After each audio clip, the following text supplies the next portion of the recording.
to talk about today is one of John Maxwell's principles from a book that you may see up here, 15 Invaluable Laws of Growth. I'm going to talk about just one segment. The book is too large. I'd be here for weeks if we were to go into it in a deep dive. We're going to talk about the law of curiosity. And why is that? Because growth is stimulated by asking the question, why?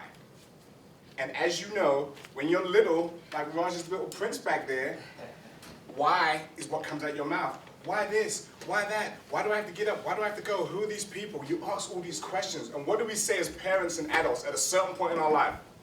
Stop asking. Or you ask too many. Right. You can participate, you ask too many. Right.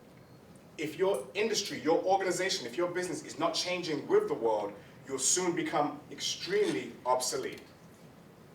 And once you realize you're in obsolescence, you're not playing keep up anymore. It requires a lot of energy, effort, resource, time to push up and keep up and catch up to where you should have been if you had already did some future planning. So I say to you, if it ain't broke, don't fix it. Please fix it. Fix it anyway. Innovate. Ask the questions. How can you make it better? So how about we go from good to great and transcend from where we are to where we want to be? Because life is a journey. And we have to, with every step, we hopefully are progressing in the direction in which we want to go. It's going to be spend time with curious people.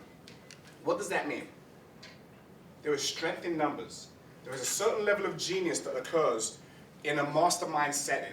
And when you have this many amazing, phenomenal people in a room, something happens between us where you start to things fall out of people's mouths. You're like, I didn't know that. That's the insight I was looking for. That's the idea that I had. I never thought about it that way.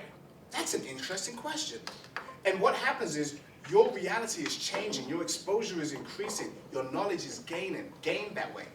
What a win. Why do you do what you do? Why are you on multiple boards? Why do you do that? I guarantee there is something so intrinsic to the core of who you are that is the answer to that question. If you didn't know that question, if you didn't seek out that question, you wouldn't be as phenomenal as you are. And you are a phenomenal human being, Raj. But I say that because I know you. But I say that because I know for a fact there's something that burns inside of you that you have researched and analyzed and got out the microscope and have worked on to know who you are and why you do what you do. That gets you through the rough days. That pushes you when you're frustrated. We all have that. Find it. Find out what your why is. And there's a book I would tell you. There's 2 books that talk about whys.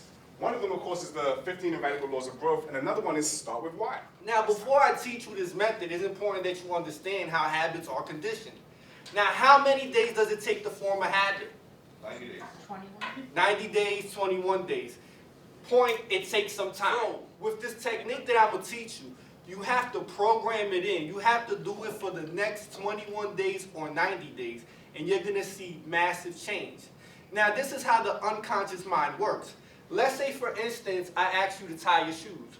You would be able to do 3 things. You would be able to watch that kid in the bag, chew gum, text on your phone, and even do your eyelashes if you're a woman or if you like that type of thing. I don't know. But if I asked you to tie your shoes in a different manner, what would happen? You would have to focus. You would go, Raj, do not bother me. I need to tie my shoes. And it would take you some practice because your unconscious mind would force you to try to do it the other way. So consciously, you would have to fight the unconscious mind to reprogram your brain until you're doing it the other way. This is often why diets fail. This is often why success programs fail, because the individual has not programmed it into their unconscious mind. Now, here's the technique, and it's a 2-layered technique. And I want you to practice this as often as possible. Good morning, everybody. Good morning. All right, there we go. There we go. Listen, I appreciate the opportunity to stand before you this morning.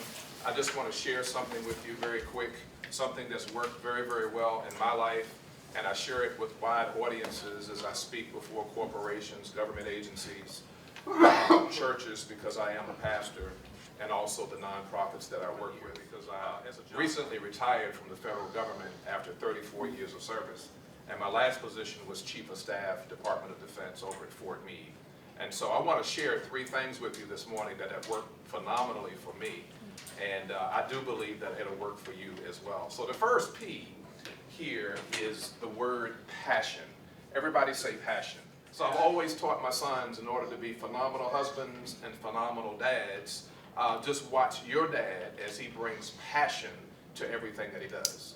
And so in a couple of days, as a matter of fact, next week, Wednesday, my wife and I will celebrate 26 years of marriage. And it's important that my sons see that we're still passionate about our marriage, because we want them. Will I get a sound check? Now that's really important if you're doing anything like this on screen. Focus your attention away from what they're doing in a lot of ways to amaze you. Presenters are sort of a magician in a different way, because you want the attention focused on the content. One of these slides is animated, but I'm just using animation called Appear. So you want to make sure if you do something more dramatic, is that it has a purpose. I did a presentation for someone last week, and they had an illustration of a stick figure head that was going to keep an eye on a ball. So we had balls coming in from either side. Very simple. The only thing that moved was the ball. Going, keep it simple. That's distracting. You don't need that. No clip art or stick figures. If you're going into PowerPoint and you're finding clip art to use, hear my voice. You're making a mistake. Don't need it. Don't show actual documents. How many times have you scanned something in and may have taken a picture of it, put it in a PowerPoint? Particularly documents and forms. Just hand them out. Walk around the room. Hand them out or hand them out in advance. Reference them. Okay, now we're getting... This is something which I have been working on for years. Being a chief financial officer in nonprofit for so many years and being an entrepreneur, I realized that how important the value of money was. And so these are the two books that have had a profound effect on my financial life sessions. So the bottom line on making money is make sure as you progress in life, you have multiple streams of income. Second is saving money. We are a nation of non-savers. I mean, 80% of American workers say they're living from paycheck to paycheck. Just in this government shutdown, we saw that so clearly. On the news, we were seeing after 1 week, people were dying on the TV. After 2 weeks, they were ready to be evicted, many of them. Get clarity. Until you're clear about your money, most of the people I met and many of the clients I work with, I have noticed that they are not clear about their money.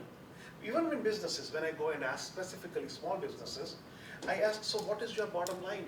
How much are you making per month? Oh, I'm not sure. I'm able to make money, but I have to borrow this and that. They're not clear. The bottom line is find out what your net worth is. Personal and business. Assets minus liabilities, that means what you own and what you owe, that will give you your net worth. Now we come to growing your money. Why do you want to grow your money? So finally protecting your money. Always build a solid barrier around your money. This is really important. Protect your money from all the dangers that lurk out there. So money is an effect, not a cause. Cause is creating value for people around you. And all of us are doing that. I see that here. Okay? And the effect of that is money. The way to enrich yourself is to enrich the lives of others. Do understand, it just takes one idea to change it. Just one idea. But came into this country, it was always struggling and everything. But I feel that something you have to originate, and it has to be originated from somewhere in you, within you. And that's exactly what happened. I believe when I go back and research myself and see where I am coming from, what I did, and I figured that actually my grandma, who was my father's mother basically, I saw her, who literally was a refugee from another country, and she acquired all these properties and everything, and she lived a very simple life. She had like 2 or 3 dresses or saris that we call, and no shoes. Unbelievable. And yet, when she passed away, more than 5,000 people came to her funeral. Imagine that. So somebody who doesn't have anything, doesn't have any education, doesn't know how to write her name even, and she became a leader, and I felt that is my inspiration. That's how I feel. So the first question, it was stuck in my mind while I was attending a seminar back in 7 years back. And that very gentleman asked me how I want to be remembered once I leave the world. that very question stuck me in my mind very hard, very hard. It was shattered in my mind, truly.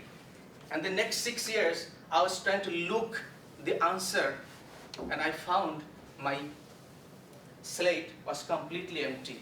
Because if I die today, I realized I'm not going to be remembered. Very soon I'm going to be vanished, perished. Even my family, they would not remember me, maybe even more than a year, let alone my neighbor, let alone my country, let alone the world. Do you think that I'm confident I can speak? It's a body language, right? And then I invite you to test it, right? How it works. Would you want to test it? Action came second. Interestingly, the NLP, they found out complete the opposite around, complete the opposite. They have done the research on hundreds of successful people across the planet, most successful people in any industry, and they got the a footprint. The successful people, they act first in order to feel what they want to feel, because here it cannot recognize what this guy is actually talking about. It gets too attracted to that, because our word, what we say, our word creates the world. So focus, maniacal focus. Once you order it, you want to. Just to let you know, one of the things he said that Is it gonna don't go? you already planned. I hear it I have already wanted to. So that counts. actually don't say the nose. Then I don't stand a chance.